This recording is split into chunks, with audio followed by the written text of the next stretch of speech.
ఆకు ఒక్కతో నువ్వొకటంటే పోక చెక్కతో నోరెండంట అన్నటువంటి చందంలోనే ఉంటుంది భారత్ వైఖరి. తాజాగా అమెరికా మీదన ప్రతీకార సుంకాలకి భారతదేశం సిద్ధమవుతుంది. అమెరికాకి చెందిన కొన్ని రకాల వస్తువుల మీదన టారిఫ్లు విధించడానికి భారతదేశం ఇటీవల ప్రపంచ వాణిజ్య సంస్థకి వెల్లడించింది.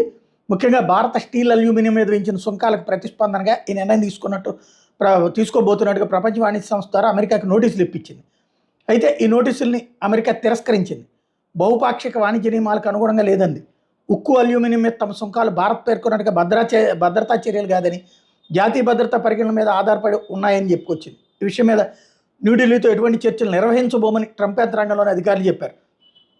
దీంతో దామాషా ప్రకారం అమెరికా దిగుమతులకు ఇస్తున్న రాయితీని కూడా తొలగించాలని భారత్ భావిస్తుంది.